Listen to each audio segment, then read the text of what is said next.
Hello and welcome to Scott's Odyssey. I was just driving along, scouting the more than 200-year-old logging and mining trails located in remote and nowadays inaccessible mountains that surround the central Pennsylvania area, hoping to see something out of the ordinary. And well, I was not disappointed. Located right in Mount Union is a specific location that you can only see after the Pennsylvania Great Thaw occurs. And then, like everything else out this way, it too will disappear at the first signs of spring. What I saw was what appeared to be the remnants of an extremely large brick building that stood provincially upon a hill, yet I could tell it no longer had windows, a roof, nor parts of its upper stories. So I went back to the Odyssey HQ to do a deep dive into what I saw, just to be baffled that there was no historical record in the local registries and, well, nothing that pointed a finger at what this actually was. And then I got lucky at the Library of Congress and found everything I needed to know about this remnant. What I had found was the Etna Explosives Company of Mount Union, a company that made smokeless gunpowder and gun cotton for World War I. See you in a minute.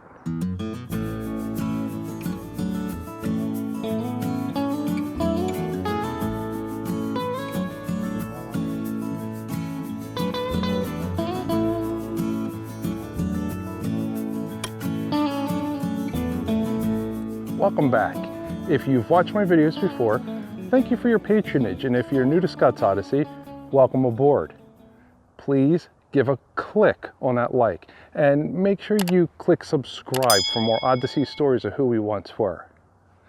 If you are inclined to help support the channel, please visit my Patreon, where you can give easy contributions that help keep me on the road, or visit the merchandise store listed in the description below and don your own piece of Odyssey garb. Or if you own a company, sponsor a video and I'll promote your product. Beginning on April 3rd of 1880, 3 Chicago men incorporated a business in the state of Indiana to make high explosives called dynamite.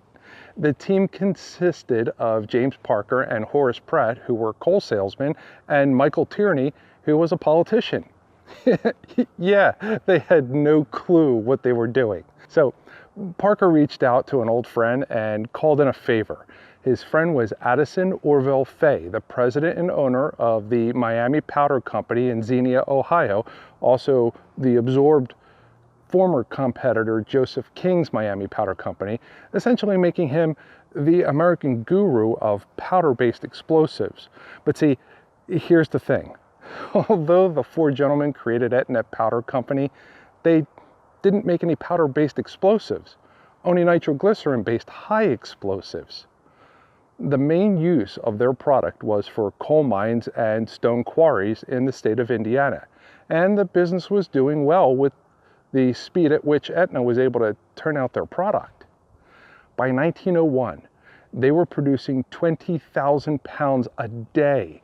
By 1911, over 2 million pounds per day. But with the explosive growth of the company, their short-sightedness of their safety procedures was also something that was, well, booming. Etna Powder Company was having tragic accidental plant explosions on an extremely regular basis. Much of that information is swept under the rug and redacted from the public eye, but if you look at the numbers, they averaged about 2 plant incidents per year.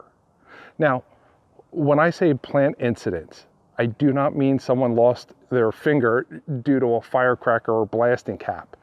I'm talking about the loss of multiple industrial-sized plants getting blown off the face of the earth, just to be ignored and quickly rebuilt in order to maintain production deadlines. Now, Pennsylvania had an interest in the dynamite that was being produced by Etna, and well, not for quarries or mines, but rather for the ability of dynamite to remove tree stumps. Yes, good old Pennsylvania was really into blowing up them their tree stumps left over from the days of furnaces. See, you need to remember that from about 1900 until 1933, with the creation of the Civil Conservation Corps, more than 95% of the state of Pennsylvania had no standing forests. They were all completely gone. a giant wasteland of tree stumps and furnace ash. So there were a lot of people investing in dynamite to do the quick removal of tree stumps in order to smooth out their newly acquired property and make it into a viable farm. In 1908, Aetna drew up plans for a factory in the Huntingdon County, Pennsylvania area. It seemed like a really good location, deep in valleys surrounded by tall and steep mountains, close to the Pennsylvania railroad lines and along the oldest of highways within the entire United States.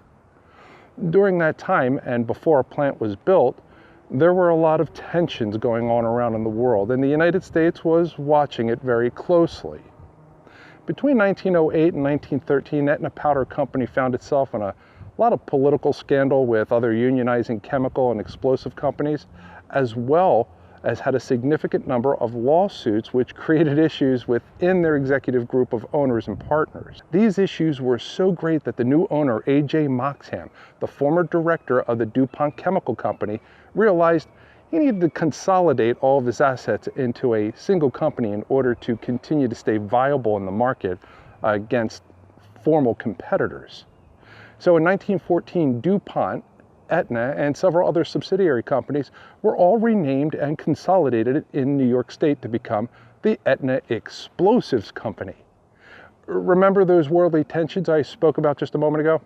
Well, just 2 months before the new Aetna Explosives Company was formed, the world, except for the United States, was at war. A demand for explosives, gunpowder, gun cotton raged, and the United States, not being directly involved in the war, was pretty much the biggest free capital marketeer available for such services. In May of 1915, Aetna Explosives Company built a plant in Mount Union, Pennsylvania, after buying 380 acres of farmland from John Westbrook. The initial purpose and production of this plant was the making of nitrocellulose, or sometimes called pyrocellulose, but most commonly known as gun cotton, for Russia, England, and France. The process was done by adding cotton to nitric acid along with hydrochloric or sulfuric acid, which would in turn create a product that was highly volatile, highly heat intolerant, 100% combustible with no residue, and unfortunately, highly unstable. Today, you would typically only see this gun cotton as a lacquer or a thin sheet of paper with the common name of flash paper. During the summer of 1915, making smokeless gunpowder was added to the factory's duties. By October of 1915, production was at 1,500,000 pounds of gunpowder per month. All went well with manufacturing until the evening of September 20th in 1916. Now, be aware, September in these parts can be iffy with the weather.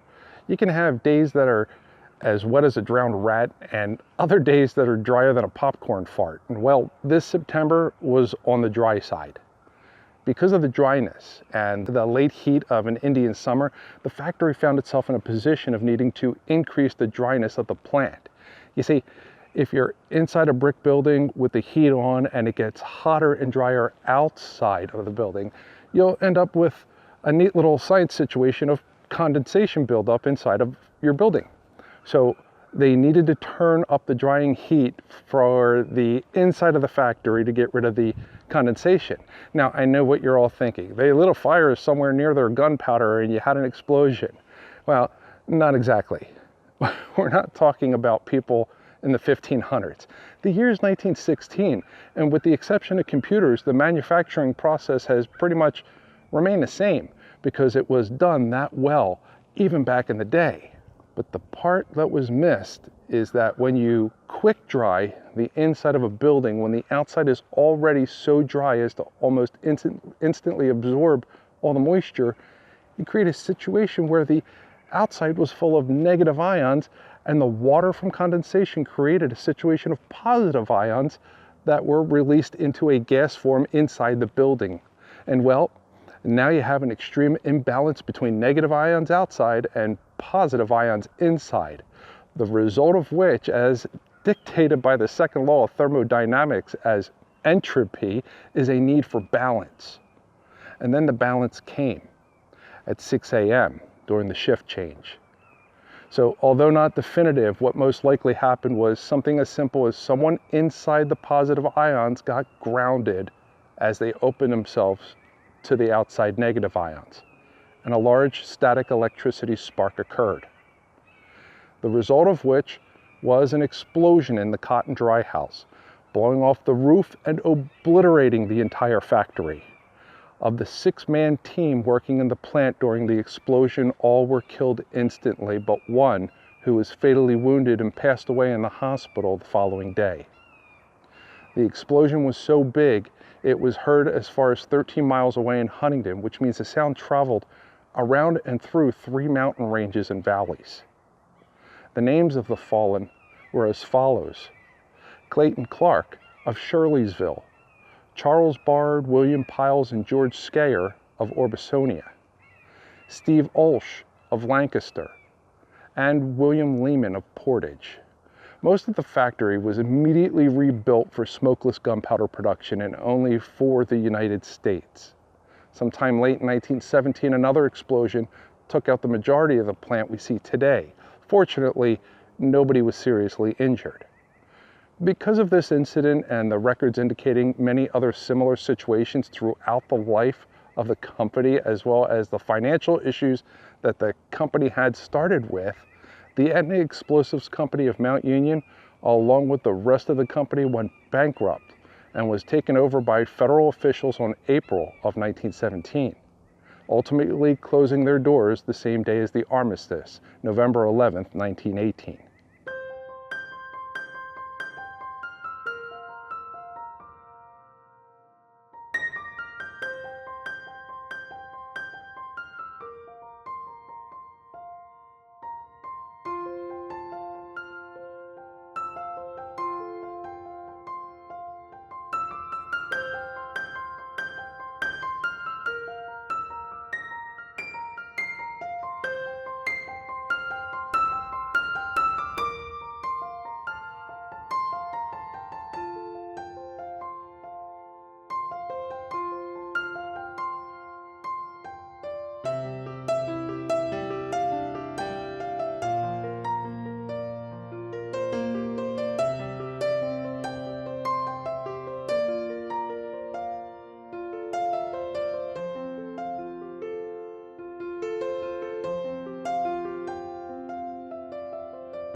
Inside the building.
Now this site has sat empty for a really long time, and one of the property owners took the back office section, removed 2 of its stories, and renovated the remaining stories into rentable apartments.